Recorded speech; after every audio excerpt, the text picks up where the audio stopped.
Pope Francis in Manila. 6 million attend outdoor mass. Pope Francis has celebrated an outdoor mass in front of unprecedented crowds in the Philippine capital Manila.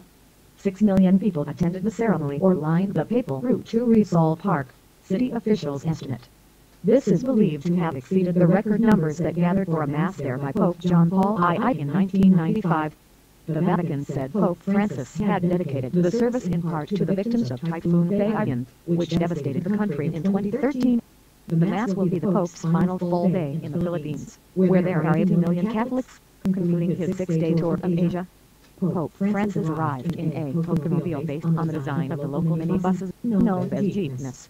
Crowds sang and cheered as the Pope stopped at various points to greet worshippers. Some people had camped outside the park overnight to be the first ones admitted when the gates opened early on Sunday morning. "We are devotees of the Pope," Bernie Mackerel told AFP news agency among crowds in Manila.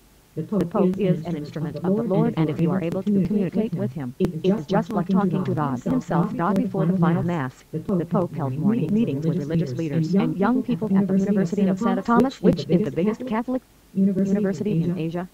Pope Francis opened his meeting with over 20,000 students by remembering a 27-year-old woman who had died during his visit to Tacloban. Earlier, police had reported that she had been killed when scaffolding collapsed after Saturday's Mass. The Pope then listened to several children speak about their experiences growing up on the streets. One of the children, 12-year-old Lizel Palomar, wept and she told her story and asked why God had allowed it to happen. A visibly moved Pope Francis replied, "Only when we are able to cry are we able to come close to responding to your question." He added that the world needed to learn how to cry with those in it. Those on the margins cry. Those who have fallen by the wayside cry. Those who are discarded cry. But those who are living a life that is more or less without need, we don't know how to cry, he said.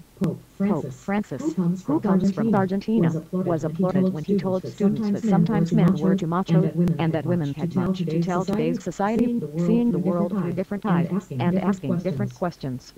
Line at the sea, Caroline Wyatt, BBC Religious Affairs correspondent. The atmosphere has been electrifying, despite the heavy rain. Pope Francis's visit has been seen here as a resounding success. There's been enormous enthusiasm for the Pope and the themes he's focused on, helping the poor, the importance of the family, and protecting the environment. Those who couldn't reach the park for the Mass stood patiently under umbrellas as close as they could to catch a glimpse of Pope Francis on his way there. A woman called Sarah told us that her whole family had come in from the provinces to stay over the weekend and ensure they saw the Pope on what they see as a historic, once-in-a-lifetime visit.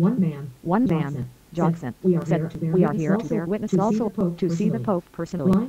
Blind typhoon survivors on Saturday. The Pope visited the region devastated by Typhoon Haiyan just over a year ago. The Pope said as soon as he saw the catastrophe caused by the typhoon, he had decided to go to the Philippines. He was due to have lunch in with survivors of the disaster in Tacloban, but was forced to cut short his trip due to a tropical storm. Before he left for Manila, the Pope held an outdoor Mass for about 150,000 worshippers amid strong winds and pouring rains. During the Mass, the Pope spoke of the terrible impact of Typhoon Haiyan.